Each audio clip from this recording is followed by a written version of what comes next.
Important खबर है जो कि आपके लिए जानना ज़रूरी है। पिछले हफ्ते से ये खबर काफ़ी फोकस में है, वो गो फर्स्ट और गो फर्स्ट की इस वक्त के हालात।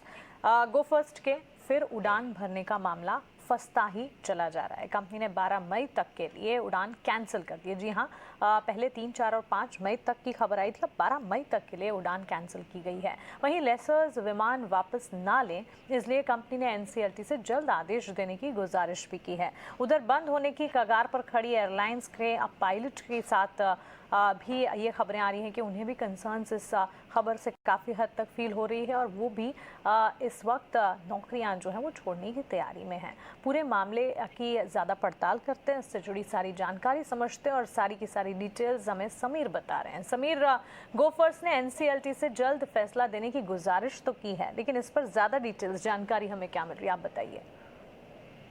जी बिल्कुल, गो फर्स्ट एयरलाइन जो कि संकटों के दौर से गुजर रही है, उसने एक बार फिर से NCLT national company law tribunal का दरवाजा खटखटाया है और ये अपील करी है कि वो मोरेटोरियम को लेकर के जो फैसला सुरक्षित रखा है, वो जल्द से जल्द सुनाए और ये फैसला सामने रखे ताकि एक क्लैरिटी आ पाए। और इसके पीछे गो फर्स्ट का बड़ा तर्क ये है कि किसी आदेश के अभाव में गो फर्स्ट के रिवाइवल की संभावनाएं लगातार कम होती जा रही हैं। दूसरी तरफ जो एयरक्राफ्ट लेसर्स हैं, यानी कि वो लोग जिन्होंने गो फर्स्ट एयरलाइन को हवाई जहाज किराए पे दिए हैं, वो अब डीजीसीए एविएशन रेगुलेटर का रुख कर रहे हैं, उनसे अपील कर रहे हैं कि वो हवाई जहाज जो गो फर्स्ट के पास रजिस्टर्ड है, वो डी रजिस्टर करके एयरक्राफ्ट लेसर को वापस दिया जाए।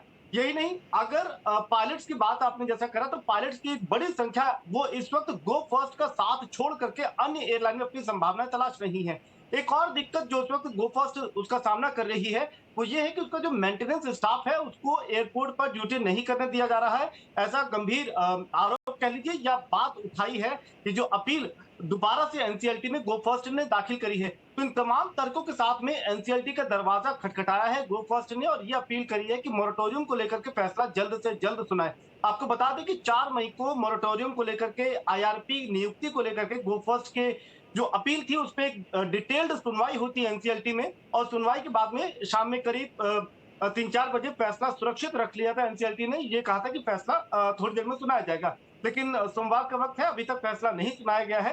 यही वजह है कि इन तमाम दिक्कतों को लेकर के, इन तर्कों को लेकर के गो फर्स्ट ने एक बार फिर से एनसीएलटी का दरवाजा खटखटाया और कहा है कि मोरेटोरियम को लेकर के फैसला जल्द सामने रखा जाए ताकि क्लैरिटी आ पाए और जो एयरलाइन के रिवाइवल की संभावनाएं हैं उसको जी मजबूत बनाए रखा जा सके। जी, जी समीर, आप हमारे साथ जुड़े रहें, आपसे और थोड़ी जानकारी हमें लेनी है, लेकिन इस बीच एविएशन एक्सपर्ट धीरज कुमार जी भी हमारे साथ जुड़ गए हैं। मिस्टर कुमार, शुक्रिया अपना समय इस वक्त देने के लिए। गो फर्स्ट या देखें यहाँ पर जिस तरह से मुश्किलें या मुश्किल हालात से गुजर रही है, इस बीच इंसॉल्वेंसी पर एनसीएलटी का फैसला आना अभी बाकी है, मोरेटोरियम पर फैसला सुरक्षित रखा गया, ये सारी की सारी डिटेल्स हैं।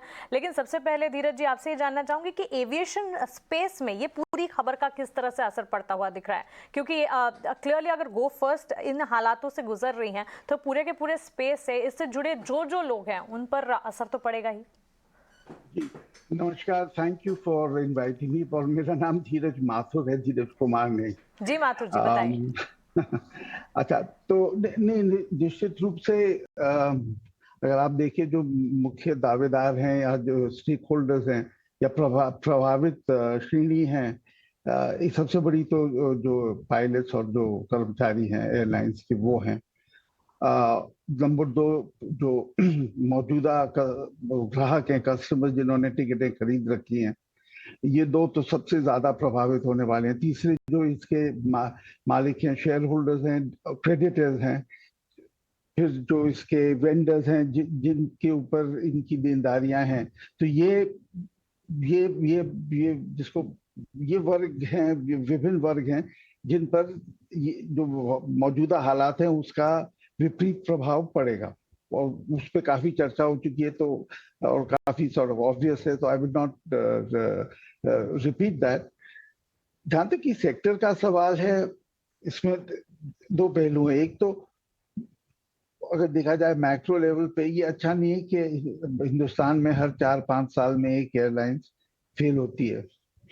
आप ये भी कह सकते हैं कि ये रूटीन मार्केट फोर्सेस हैं और बिजनेस साइकिल्स हैं, कंपनीज आती हैं, कुछ सक्सेसफुल होती हैं और कुछ नहीं होती है। हमारे अपने इंडिया में भी इंडिगो है, which has been a success story so far, but otherwise the number of failures is very high. तो that does not create a good impression about the sector in India as a whole. जहां तक कि individual airlines हैं, अब जैसे air India expansion mode में है, जब से टाटा के पास गई है, तो उनको पायलट्स की और ट्रेन्ड एम्प्लॉइज की बहुत आवश्यकता है। तो उनके पास एक ये रेडीमेड पूल ऑफ एम्प्लॉइज उपलब्ध है जिनको वो हायर कर सकते हैं without having to hire fresh people and train them, जिसपे काफी खर्चा होता है। इससे जो बाकी कंपेटिटर एयरलाइंस है उनको भी फायदा ये है कि जो इनका मार्केट शेयर हालांकि 10 से घट के 6 के करीब आ गया था, तो बाकियों के लिए ये एक अवसर है कि वो अपना मार्केट शेयर बढ़ाएं। जो ये इनका मार्केट शेयर जो अब रिलीज होगा, it's an opportunity for them to grab it. Market share के साथ साथ जैसे पार्किंग स्लॉट्स हैं, रूट्स हैं, तो इनके लिए भी उनको अब एक अवसर मिलेगा, खास तौर से जो एक्सपैंड कर रही है एयरलाइन, जिनके पास स्लॉट्स और रूट्स नहीं है, जो नहीं है हमारी 2-3 एयरलाइन, तो उनके लिए भी ये एक अवसर है। सो नेट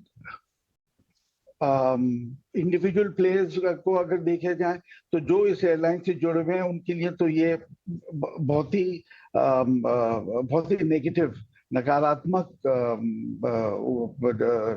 डेवलपमेंट्स है। परंतु जो कंपेटिटर एयरलाइंस है उनके लिए तो एक ये अपॉर्चुनिटी है, but sector as a whole के लिए मेरे ख्याल से ये एक बहुत अच्छा वो जिसको कहते हैं डेवलपमेंट नहीं है कि हर एक और एयरलाइंस बंद होने की कगार पर आ गई है। बिल्कुल धीरज जी, बहुत बहुत धन्यवाद आपका समय देने के लिए और इस बड़े मामले पर अपने व्यूज शेयर करने के लिए। तो अब एक और एयरलाइन बंद होने की कगार पर पहुंच चुकी है, इस पर समीर लगातार अपनी नज़र बनाए हुए हैं, हमारे सहयोगी। और इस पूरे मामले में अब पायलट की तरफ से किस तरह का एक्शन दिख रहा है ये भी एक बार समझ लेते हैं। समीर हमारे साथ बने हुए हैं जानकारी लेकर। समीर बताइए।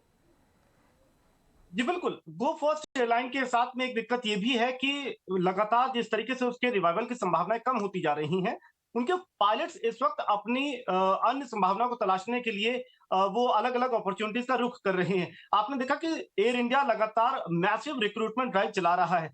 पिछले हफ्ते भर में एयर इंडिया को करीब 1500 पायलट्स की नियुक्ति के लिए अर्जियां आ चुकी हैं। ये अर्जी कहां से आ रही है और इतनी बड़ी संख्या में पायलट्स कहां से उपलब्ध हो पा रहे हैं, इसको समझना कोई रॉकेट साइंस नहीं है।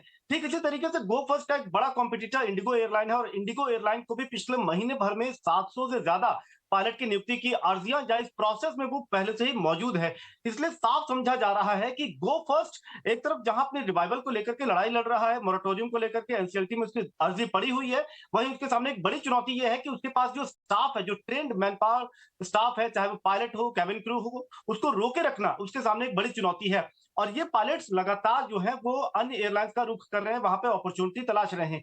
यही वजह है कि अब मैनेजमेंट का एक कड़ा रुख यहाँ पर गो फर्स्ट के मैनेजमेंट का दिखाई दे रहा है। उन्होंने एक कड़ा संदेश अपने स्टाफ को ये जारी किया है कि आपको 6 महीने का पायलट को 6 महीने का नोटिस पीरियड और जो मिनिमम 3 महीने का नोटिस पीरियड होता है वो सर्व करना अनिवार्य होगा। जबकि एयर इंडिया ने खुले तौर पे कह रखा है कि कोई भी पायलट जो एयर इंडिया ज्वाइन करना चाहता है वो उसको तुरंत कंफर्मेशन लेटर दे सकते हैं, बशर्ते वो कुछ अगर कंडीशंस को पूरा करते हैं। तो एक बड़ी लड़ाई आप कह सकते हैं वो यहाँ पर पायलट्स को लेकर के है।